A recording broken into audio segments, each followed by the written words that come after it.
নমস্কার। যাজ্ঞসেনী মিত্র reiki training centre, যার জন্ম হয়েছিল সেই 2000 সালে।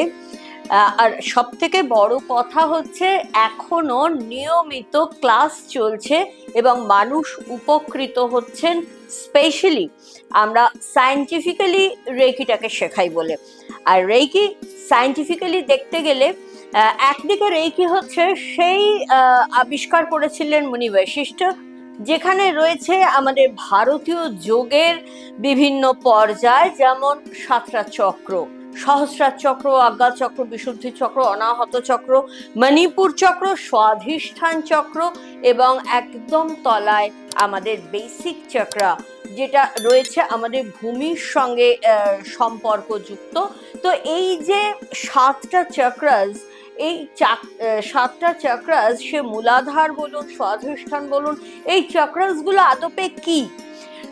অদ্ভুতভাবে যখন রেকির সায়েন্টিফিক কজ খোঁজা চলছে, সেই সময় আবিষ্কার হলো স্কুইড ক্যামেরা।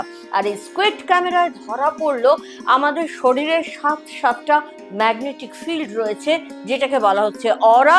আর এই অরাটা তৈরি হচ্ছে কোথা থেকে? না, আমাদের শরীরের সাতটা জায়গায় সাতটা ম্যাগনেটস রয়েছে। আর এই ম্যাগনেটস গুলোর পজিশন গুলো দেখা গেল। আর সঙ্গে সঙ্গে মেডিকেল সায়েন্স বললো কখনো না, কখনো আমাদের শরীরে এরকম কোনো ম্যাগনেট থাকতেই পারে না, অ্যাজ পার অ্যানাটমি এরকম কোনো ম্যাগনেট তো নেই। তখন এদিকে রিসার্চ চলছে ইন্ডিয়ান মাইথোলজি নিয়ে। সেখানে আবিষ্কৃত হলো ভারতীয় যোগের একটা চ্যাপ্টারে বলছে আমাদের শরীরে সাতটা চক্রাস রয়েছে এবং সেটার হিউম্যান বডি স্কেচ করে করা রয়েছে ভারতীয় যোগে অথর্ব বেদে। আর এই অথর্ব বেদে ভারতীয় যোগের ওই যে চ্যাপ্টারটা, যেখানটায় দেখা যাচ্ছে যে আমাদের এই চক্রাস গুলো রয়েছে, হিউম্যান বডি স্কেচ করে যে ছবিটা অদ্ভুতভাবে মিলে গেল কিলিয়ান ফটোগ্রাফির সঙ্গে। এই যে স্কুইড ক্যামেরায় ধরে রাখা কিলিয়ান ফটোগ্রাফির যে যে জায়গায় ম্যাগনেটস বলছে, আর বেদেতে ঠিক সেই জায়গাগুলোতে আমাদের চক্রাস গুলো রয়েছে বলছে। আর এই দুটো যখন মিলে গেল, অজান্তে স্কুইড ক্যামেরা বেদের একটা চ্যাপ্টারকে প্রুফ করে ফেললো। তখন মেডিকেল সায়েন্সকে বলা হলো, একটু দেখো তো ভাই, তোমরা তো মধ্যবর্তী যুগে রয়েছো, তোমাদের ওই জায়গাগুলোতে কি আছে? দেখা গেল আমাদের pineal, pituitary, thyroid, thymus, pancreas, gonads and suprarenal গ্ল্যান্ডের জায়গা ওইগুলো। অর্থাৎ আমাদের এই সুপ্রারেনাল গ্ল্যান্ডগুলোর মধ্যে একটা ম্যাগনেটিজম ক্যাপাসিটি আছে। যে ম্যাগনেটিজম ক্যাপাসিটি, যে ম্যাগনেটস গুলো দেখা যাচ্ছে আজকে কিলিয়ান ফটোগ্রাফিতে, যে ম্যাগনেটস গুলোকে যে আগে বর্ণনা করা হয়েছে বেদেতে চক্র বলে, যা চক্র সেটাই আমাদের এন্ডোক্রাইন গ্ল্যান্ডস, এবং সেটাই কিন্তু আজকে বিজ্ঞানের পরিভাষায় একটা করে ম্যাগনেট। যে ম্যাগনেটগুলো আমরা কসমিক এনার্জি, যেটা ইউনিভার্সাল লাইফ ফোর্স এনার্জিকে আকর্ষণ করতে পারে। আর রেকি ক্লাসে ঠিক সেটাই শেখানো হয়, কি করে এই চক্রাসের মাধ্যমে আপনি সেই ইউনিভার্সাল লাইফ ফোর্স এনার্জিকে, যেখানে আমরা ইউনিভার্সকে প্রে করতে বলা হচ্ছে, সেই ইউনিভার্সাল লাইফ ফোর্স এনার্জিকে আপনি এই চক্রের মধ্যে দিয়ে আপনার সারা শরীরে ঢুকিয়ে নিতে পারবেন।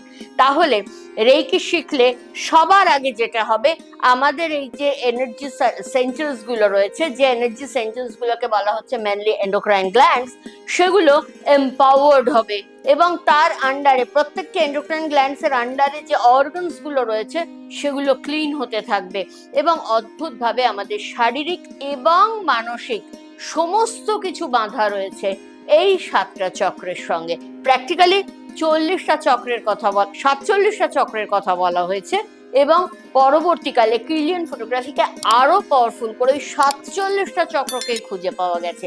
আর এই 47টা চক্র নিয়েই কিন্তু রেকি নিয়ে আমরা কাজ করে থাকি এবং তার মধ্যে specially pineal, pituitary, thyroid, thymus, এই অবধি এনার্জিকে নামিয়ে আমরা তলায় আর নামতে দিই না, এখান থেকে এটা ওভারফ্লো করে। 47 ম্যাগনেটস এর অন্যতম আমাদের shoulder blade, palms and finger tips.